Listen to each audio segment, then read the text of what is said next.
All right.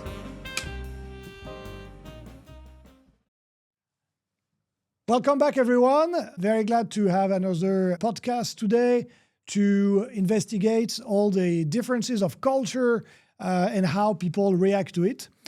The case comes from an Indian author who actually was working in a German company. And so we're having, like it happens in many companies around the world, we got some birthday ceremonies. Of course, the habits change from cultures to cultures. In some cultures, when it's your birthday, people around you, your team, would prepare something like a surprise. But in other cases, you are supposed to be the one who organizes your little party. And so in that case, there was a little team and someone had brought a cake. The cake was rather big and was meant, well, originally for the immediate team. So not everyone ate the cake and the cake was too big. And as a result, sometime in the afternoon, there were some cake left, all right? So something very common. And so in order to avoid wasting food and also to show goodwill and to share with the extended team, the colleague who had his birthday made a public announcement in the office and said, leftover cake available, so that people could come and grab a piece of cake after that. But for our observer, it was a bit of a shock. It was a bit of a shock because the term leftover had some sort of a deep negative connotation, often associated with alms, with charity, where we're going to give some food to people in the lower level, social class, beggars, people who are homeless. So the lower part of the population would receive free food. So for the colleague who was Indian, the just being proposed some leftover food was seen as practically insulting. Like, who do you think I am to be given free food? So how can we analyze that? Well, here there are several elements also that are worth really observing. First of all, the habit of giving or a gift offering is very cultural. I mean, the way we give presents, for instance, is a cultural nightmare. You never know when you're supposed to give things. When you're invited somewhere, in some cultures, you're supposed to give the gift at the beginning. In other cultures, you give the gift at the end. When are you supposed to open the gift? Right away, or you never open the gift in front of the guest. Multiple possibilities, exactly like in some sort of Starbucks where you can choose all kind of options. We're really into that. So first of all, think about the idea of gifting. How do we do that? And so in that case, we're having, in a German environment, offering some food was seen as, a risk-free option, but it proved to be actually an issue. Then the other actually level of analysis would be what we call in culture the diffuse versus specific cultures, all right? We all entertain different types of relationship with people. Some people have a very, very strong focus on connecting with people before getting to do something together.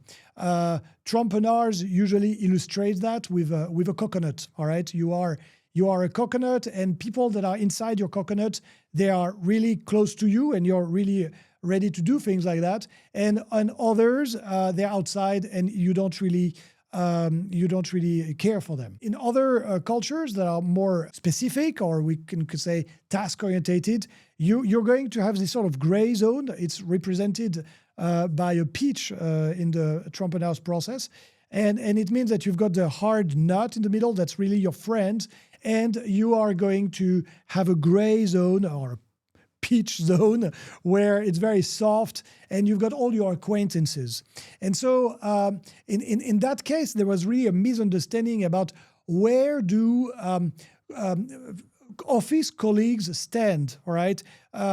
Do we consider them to be our friends and acquaintances? It means I don't really need to know you to invite you and share food with you. Or do we have a very clear split between the people that actually belongs to my inner connections and the rest of the world? And the rest of the world, basically, I give alms because they don't belong to my world. And that's really give like that a misunderstanding about where we belong and how we celebrate birthdays, for instance, in that case. So here, it can be seen this way. And also, of course, we're having a sense of hierarchy. Germany is more horizontal, it's more egalitarian at work than in India, which is very vertical. So it got reinforced, this sense of power distance that the Indian observer felt. And finally, we can also talk about status, all right? Some cultures enjoy some sort of status that is going to be ascribed. So it means that you are granted a status based on a number of factors. It can be your age, it's going to be your social connections often, and it can be your social status. And so in an ascribed status like India, those signs such as giving free food is understood like we are ascribing you to a lower status, which was obviously not the objective of the German colleagues, who maybe to some degree they are a little bit more achieved orientated, and so don't necessarily have meanings of granting status to someone by offering cakes. Most people over there would ignore actually this process and just grab a piece of cake because, well, you never refuse actually a free piece of cake offered at the office. Well, so that's how we can play and analyze a simple situation such as a colleague offers free cake at the office. We don't really pay attention. We look at the world from our own perspective. And at the end, we realize that someone who's got a different perspective can be very shocked, horrified, although, of course, the intention was not the case. I hope you enjoyed the case. Once again, if you've got some comments, please write them down in the comments section. If you want to know more about this case and more cases, of course, I invite you to get yourself a copy of my latest publication, 199 Cross-Cultural Case Studies. It's available online. It's available in ebooks and, of course, in real printed copy, like I like to have myself. Thank you very much. See you soon for another episode. Goodbye.